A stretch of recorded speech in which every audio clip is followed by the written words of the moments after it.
Genèse chapitre 37. Jacob demeura dans le pays de Canaan, où avait séjourné son père. Voici la postérité de Jacob. Joseph, âgé de 17 ans, faisait paître le troupeau avec ses frères.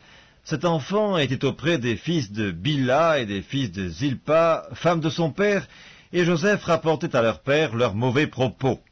Israël aimait Joseph plus que tous ses autres fils, parce qu'il l'avait eu dans sa vieillesse, et il lui fit une tunique de plusieurs couleurs. Ses frères virent que leur père l'aimait plus que tous, et le prirent en haine. Ils ne pouvaient lui parler avec amitié. Joseph eut un songe, et il le raconta à ses frères, qui le haïrent encore davantage. Il leur dit, « Écoutez donc ce songe que j'ai eu. Nous étions à lier des gerbes au milieu des champs, et voici ma gerbe se leva et se tint debout, et vos gerbes l'entourèrent et se prosternèrent devant elle. » Ses frères lui dirent, « Est-ce que tu régneras sur nous? Est-ce que tu nous gouverneras ?»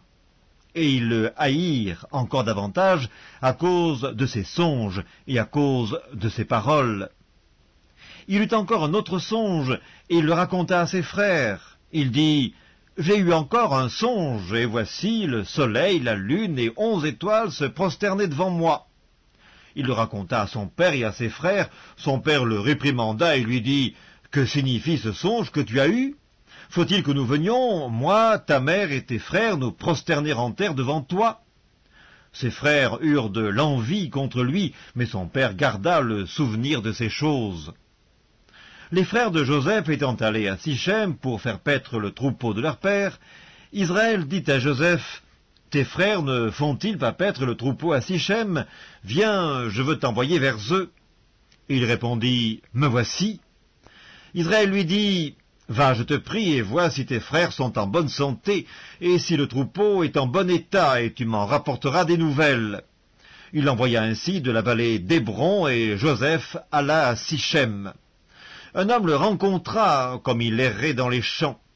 Il le questionna en disant, « Que cherches-tu » Joseph répondit, « Je cherche mes frères, dis-moi, je te prie, où ils font paître leur troupeau. » Et l'homme lui dit, « Ils sont partis d'ici, car je les ai entendus dire, « Allons à Dothan. » Joseph alla après ses frères, et il les trouva à Dothan. Ils le virent de loin, et avant qu'il fût près d'eux, ils complotèrent de le faire mourir. Ils se dirent l'un à l'autre, « Voici le faiseur de songes qui arrive, venez maintenant, tuons-le et jetons-le dans une des citernes.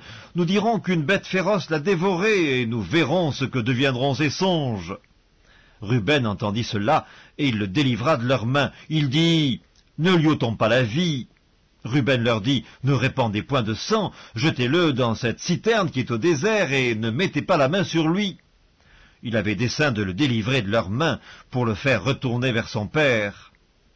Lorsque Joseph fut arrivé auprès de ses frères, ils le dépouillèrent de sa tunique, de la tunique de plusieurs couleurs qu'il avait sur lui. Ils le prirent et ils le jetèrent dans la citerne. Cette citerne était vide, il n'y avait point d'eau. Ils s'assirent ensuite pour manger. Ayant levé les yeux, ils virent une caravane d'Ismaélites venant de Galaad. Leurs chameaux étaient chargés d'aromates, de baume et de myrrhe qu'ils transportaient en Égypte. Alors Juda dit à ses frères, « Que gagnerons-nous à tuer notre frère et à cacher son sang? Venez, vendons-le aux Ismaélites, et ne mettons pas la main sur lui, car il est notre frère, notre chair. » Et ses frères l'écoutèrent. Au passage des marchands madianites, ils tirèrent et firent remonter Joseph hors de la citerne, et ils le vendirent pour 20 cycles d'argent aux Ismaélites, qui l'emmenèrent en Égypte. Ruben revint à la citerne, et voici, Joseph n'était plus dans la citerne. Il déchira ses vêtements, retourna vers ses frères et dit, « L'enfant n'y est plus, et moi, où irai-je » Ils prirent alors la tunique de Joseph, et, ayant tué un bouc, ils plongèrent la tunique dans le sang. Ils envoyèrent à leur père la tunique de plusieurs couleurs, en lui faisant dire, « Voici ce que nous avons trouvé, reconnais si c'est la tunique de ton fils, ou non. » Jacob l'a reconnue et dit, « C'est la tunique de mon fils.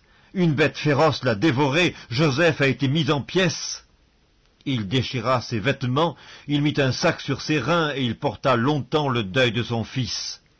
Tous ses fils et toutes ses filles vinrent pour le consoler, Mais il ne voulut point recevoir aucune consolation. Il disait, « C'est en pleurant que je descendrai vers mon fils au séjour des morts. » Et il pleurait son fils. Les Madianites le vendirent en Égypte à Potiphar, officier de Pharaon, chef des gardes.